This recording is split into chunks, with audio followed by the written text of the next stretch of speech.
Continuamos en tu conexión matinal por las pantallas de TVR y es el momento de conversar, de seguir abordando temas interesantes a esta hora de la mañana, como este en particular, que es una preparación para quienes están esperando a lo mejor la llegada de un nuevo miembro familiar, ¿no? Ay, así es, queridísimo Yanka, porque bueno, lo hemos hablado, es una planificación importante y por lo mismo también nosotros aquí en el Matinal de las Regiones queremos entregarle información importante, sobre todo en procesos y etapas tan cruciales como el momento de formar una familia. Para eso vamos a tener una conexión vía web con nuestro queridísimo doctor Enrique Oyarzún, gineco obstetra de Clínica Universidad de los Andes. Buenos días, doctor, ¿cómo está? Hola, gusto de saludarlos. ¿Me escuchan bien ustedes? Muy bien, Perfecto. doctor. Muchísimas gracias por el tiempo que se toma para conversar con nosotros. Este tema tan interesante que, de alguna u otra forma, no lo conversamos seguido tampoco. A veces, cuando llega la llegada de de una nueva vida, ¿cierto? Estamos casi así, a la deriva, ¿no? Claro. Y poder saber un poquito cuáles son los pasos a seguir, darme cuenta de qué cosas de la mujer y del hombre también, ¿cierto? Son muy importantes. Así que, doctor, bueno, ¿cómo uno se debe preparar? Hablemos de un hombre y una mujer para la llegada de un hijo o una hija. Mira, yo creo que quizás lo más importante en este sentido es comentarles que en los últimos años, probablemente la última década, se ha implementado en casi todas las unidades o instituciones que controlan embarazos y atienden partos, lo que se llama una consulta preconcepcional, en que idealmente ambos padres asisten a una consulta con el profesional que elijan, habitualmente un médico más que una matrona, y conversan con él todas las cosas que es necesario para planificar un embarazo. Eso significa que el médico evalúa factores de riesgo de esa mujer o de esa pareja, evalúa medicamentos que esté consumiendo ella por una razón u otra, evalúa antecedentes mórbidos, que se llama, que es enfermedades que pueda haber tenido o que pueda padecer en ese momento, antecedentes quirúrgicos.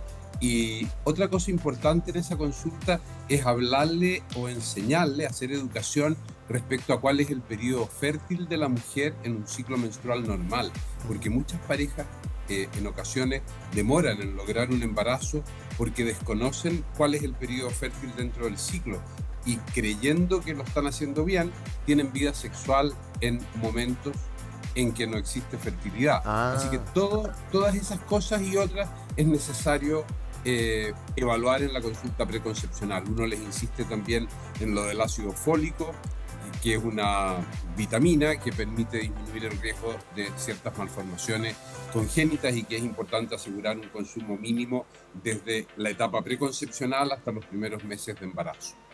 Eso es más o menos. De todas maneras que nos queda un poco más claro, y para las personas que puedan estar, las mujeres sobre todo, que están buscando o familias que puedan estar deseando, ¿cierto? Poder coincidir con esta etapa fértil. ¿Cómo uno lo puede, digamos, de cierta manera, dar cuenta cuando una mujer está en un periodo fértil, sobre todo si, por ejemplo, no tengo un ciclo regular? Mira, con ciclos irregulares es algo más difícil dependiendo la severidad de esa irregularidad. Pero en circunstancias normales que comprometen a más del 80% de las mujeres, uno lo que les dice es que registren sus ciclos menstruales. Hoy día las mujeres pueden hacer eso a través de las aplicaciones gratuitas que hay para los iPhones, teléfonos celulares. Y entonces, si ella registra sus ciclos menstruales durante algunos meses, puede obtener un promedio de días que hay entre una menstruación y otra.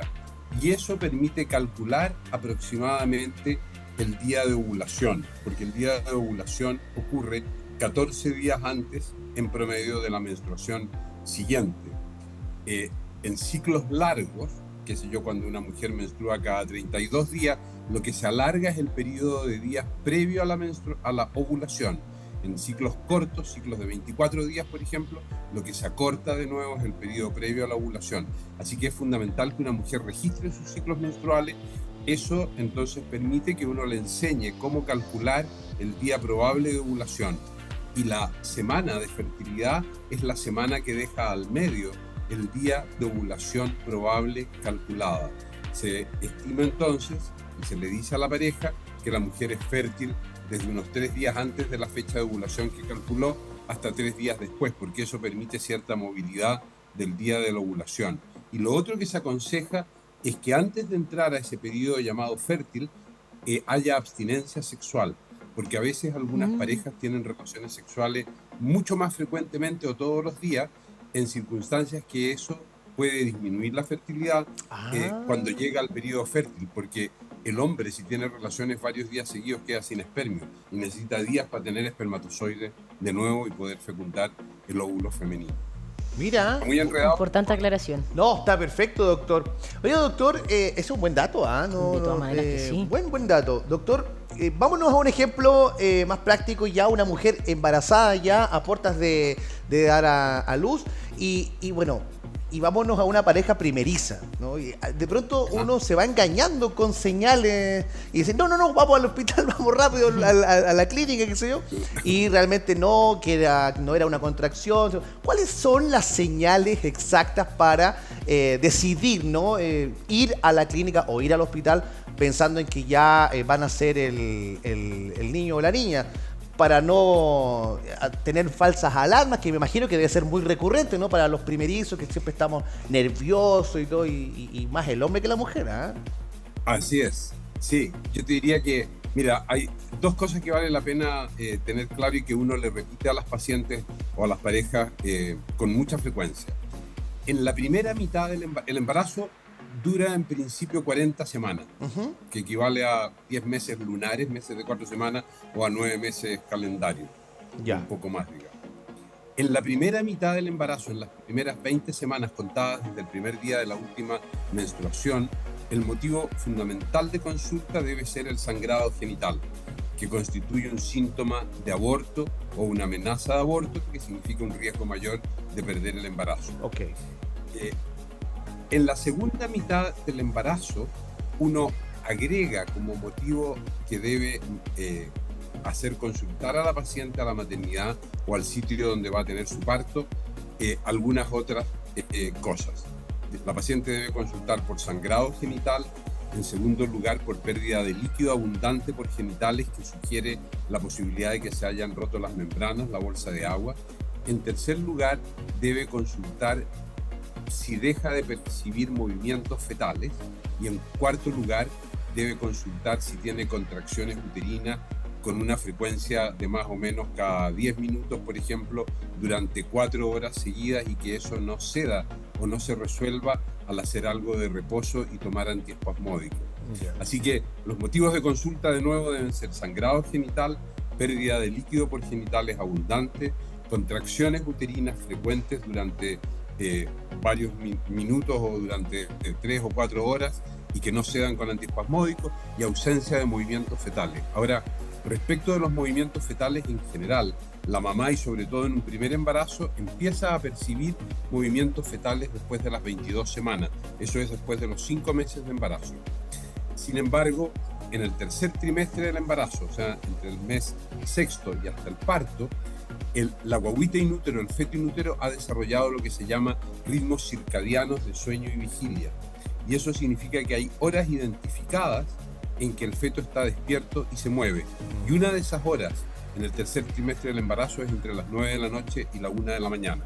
Como esa hora debiera, o ese rango horario debiera coincidir en que en las horas en que la mamá se acuesta, se va a dormir, significa que la mamá debiera percibir movimientos de la guagüita antes de quedarse dormida. Si no percibiera, uno les enseña que observen durante media hora la situación, y si sigue sin percibir a esa hora, debe asistir a la clínica. Así que de nuevo, sangre, pérdida de líquido por genitales abundante, contracciones uterinas frecuentes que no ceden con antiespasmódicos y ausencia de movimientos fetales son las 4 razones por las que una mujer embarazada en general debe consultar a la maternidad donde va a tener su parto. Clarísimo entonces, doctor, y también con respecto al parto, yo creo que sobre todo sea primeriza o no, ¿cierto? Es un momento importante, es un momento delicado. No todas las mujeres entiendo que pueden optar por un parto normal o vaginal. Cuéntanos un poquito cuáles son las señales de ustedes como doctores y expertos en el tema de cuándo efectivamente es mejor un parto normal o, digamos, optar a alguna especie de cesárea. Mira, lo ideal para la madre y para el niño o niña in útero es que una madre tuviera un parto vaginal. Eso se asocia a un mejor pronóstico tanto para la madre como para el recién nacido, y se asocia a menor frecuencia de complicaciones o de otros riesgos en relación al evento del parto. Sin embargo, hay situaciones naturalmente en que uno debe practicar una operación cesárea para extraer al feto del útero, y esa yo te diría que la condición más frecuente hoy día que aumenta el porcentaje de cesáreas es el antecedente de una o más cesáreas anteriores. Eso obliga casi en los embarazos siguientes a tener una cesárea. De hecho, se supone que con 2 cesáreas o más una madre no debiera tener un parto vaginal, sino que debiera tener una cesárea electiva en el 3er embarazo.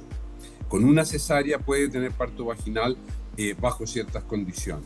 Una segunda condición que aumenta o que obliga a operar de cesárea a una madre embarazada es que el feto esté en una mala posición dentro del útero, que esté atravesado o con las nalgas hacia la pelvis en vez de estar con la cabeza hacia abajo.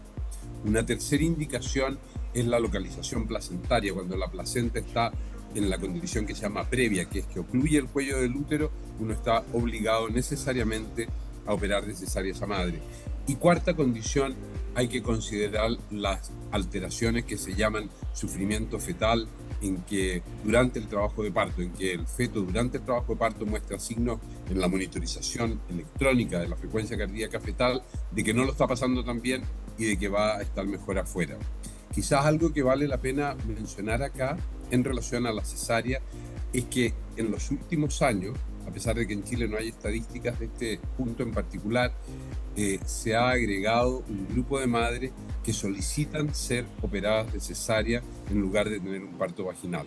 La mayoría de las veces eso responde a temores, a miedo al parto, a veces transmitido de distintas formas, por amigas, por otras experiencias de otras personas, por lo que han leído en internet, en fin. Pero lo concreto es que en la última década se ha agregado un grupo de pacientes, de madres que solicitan ser operadas de cesárea en lugar de un parto, de tener un parto vaginal, y en esos casos uno lo que hace, o el equipo tratante lo que debiera hacer, es tratar de educarlas, de enseñarles de nuevo que es mejor tener un parto vaginal, pero no es algo a lo que se pueda obligar en definitiva a una madre, de tal manera que si al final del día la madre, habiéndole explicado lo mejor posible las cosas, decide tener una cesárea, al final del día hay que respetar esa decisión, que no necesariamente es la mejor desde el punto de vista médico. Muy bien, doctor. Para ir cerrando esta entrevista y agradecerle, por supuesto, todo su tiempo. Sabemos que está ocupadito también, que necesita hacer muchas cosas. Un mensaje a estas madres que son primerizas, que podrían estar nerviosas o con miedo de enfrentar esto tan bonito que es el nacimiento de un hijo. ¿Algún mensaje, digamos, o algún consejo de parte médico, digamos, para estas chiquillas que podrían estar medias complicadas, con nervios, con miedo, para enfrentar el primer parto? Sí, eso es una buena idea. Mira, voy a tratar de ser lo más breve posible. Yo creo que lo primero, lo que uno les dice a la mayoría de las mamás, primero es elegir un sitio adecuado para parir la guagua, para parir a su guita.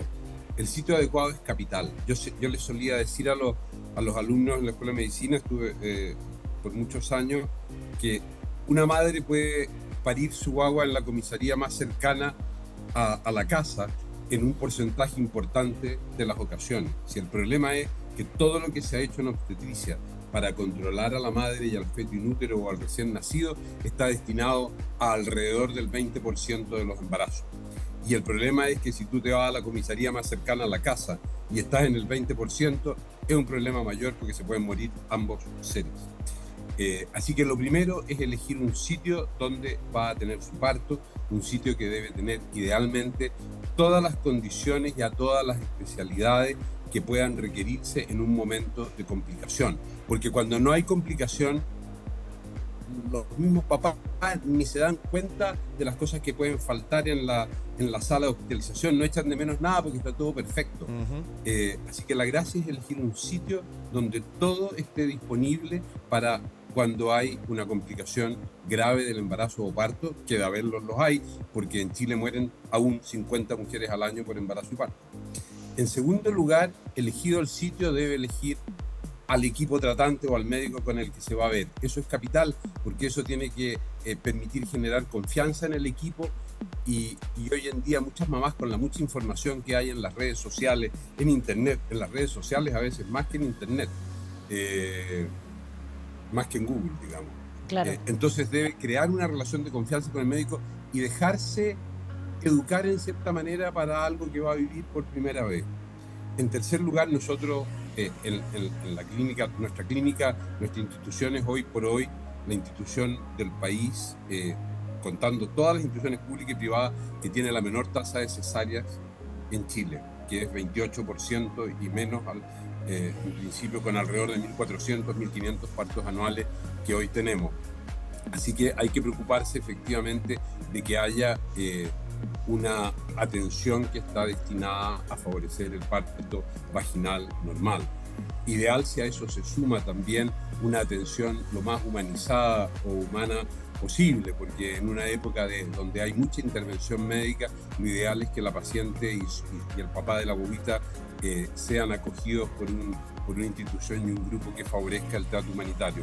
Y nosotros acá también les ofrecemos algunos textos que se han publicado para ayudar en la educación materna. Pero yo diría que de nuevo lo primero es elegir el sitio donde una mamá va a parir su bobita y dos, elegir un equipo profesional que la satisfaga plenamente.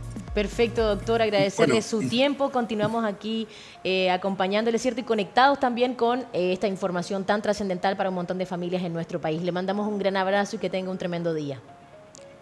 Muchas gracias, igualmente a ustedes. Gracias. Que esté bien, hasta pronto. Gracias, doctor. Estuvo con nosotros doctor Enrique Villarzún, gineco-obstetra de la Universidad de la Clínica de la Universidad de los Andes, y hablando sobre estos temas tan interesantes también, que son realmente necesarios conversarlos, ponerlos en la mesa. Usted, si a lo mejor está esperando una bobita, estos son buenos consejos. Vamos a hacer una pausa comercial, Cata. Y ya regresamos, no se despegue de TVR.